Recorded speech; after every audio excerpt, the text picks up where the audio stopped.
Assembly సమావేశాలు YCP ఎమ్మెల్యేలు ఎమ్మెల్సీలు బాయ్కాట్ చేశారు. ప్రస్తుతం ఎమ్మెల్సీ దువ్వాడ శ్రీనివాస్ ఉన్నారు. సార్ ఎందుకు కనీసం 10 నిమిషాలు కూడా సభలో లేకోకుండా వాకౌట్ చేయాల్సిన అవసరం ఎందుకు వచ్చింది? మేము సభకి వెళ్ళాలంటే ఖచ్చితంగా మాకు ప్రతిపక్ష హోదా ఇవ్వాలి.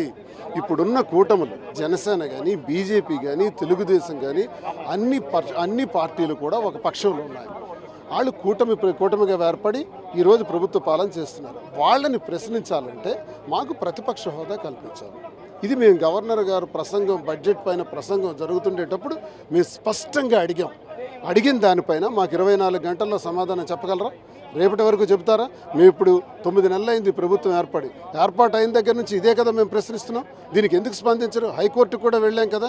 హైకోర్టులో వేసినటువంటి పిటిషన్కి కౌంటర్ ఎఫిడవిట్స్ దాఖలు చేయాల్సినటువంటి అవసరం ఈ ప్రభుత్వానికి ఉంది కదా. స్పీకర్కి నోటీసులు వచ్చాయి కదా. స్పీకర్ ఎంతవరకు ఎందుకు స్పందించరు? ఇప్పుడు జగన్మోహన్ రెడ్డి గారు ప్రతిపక్ష హోదాతో ఇస్తే, ఆ ప్రతిపక్ష హోదాతో ప్రశ్నిస్తే వీళ్ళ అడ్రస్సులు గల్లంతో అవుతాయి. వీళ్ళు అడ్రస్లు లేకుండా ప్రజల నుంచి పోతారు, చరిత్రహీనులుగా మిగిలిపోతారు. ఈరోజు సూపర్ 6 గురించి వీళ్ళు ప్రజలకు మోసం చేసి అధికారంలో వచ్చారు. సూపర్ 6లో వీళ్ళు ఏం అమలు చేశారు? ప్రతి మహిళకు కూడా 15 సంవత్సరాల నుంచి 59 సంవత్సరాలు ఉన్న ప్రతి మహిళకు కూడా 1500 రూపాయలు ఇస్తామన్నారు, ఇచ్చారా? 3 సిలిండర్లు ఇస్తామన్నారు, ఇచ్చారా? ప్రతి నిరుద్యోగికి 20 లక్షల మందికి 3000 రూపాయల చొప్పున ఇస్తామన్నారా, ఇచ్చారా? మరి అలాగే నిరుద్యోగ సమస్య జాబ్ క్యాలెండర్ అనౌన్స్ చేస్తామన్నారే, అది చేశారా? రైతులకు 20,000 రూపాయలు ఇస్తామన్నారే, రైతు భరోసా స్థానంలో ఇస్తామన్నారే, ఇచ్చారా? విత్తనాలు, ఎరువులు, పురుగు మందులు ఇచ్చారా?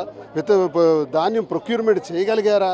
మిర్చి రైతులకు న్యాయం చేయగలిగారా? వీటన్నిటిపైన ప్రశ్నిస్తామంటే మాకు ఈ హోదా కల్పించలేని దిక్కుమాలినటువంటి కూటమి ప్రభుత్వం, వాళ్ళకి చేత కాదు, వాళ్ళకి భయం.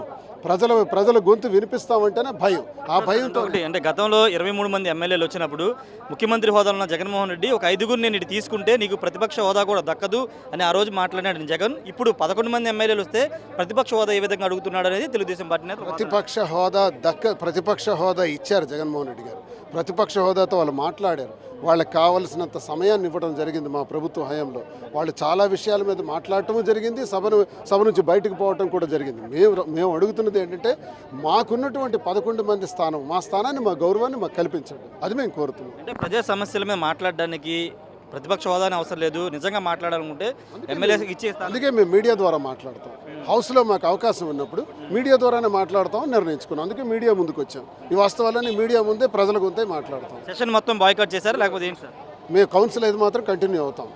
మా నాయకుడికి ప్రతిపక్ష హోదా వస్తే శాసనసభకు రావటమా లేదనేది నిర్ణయిస్తాం. అది నిర్ణయించాలి. మరిన్ని వీడియోస్ కోసం ఛానల్ ని సబ్స్క్రైబ్ చేయండి. లేటెస్ట్ అప్డేట్స్ కోసం వాట్సాప్ ఛానల్ ని ఫాలో అవ్వండి. ఆ లింక్ డిస్క్రిప్షన్ లో ఉంది.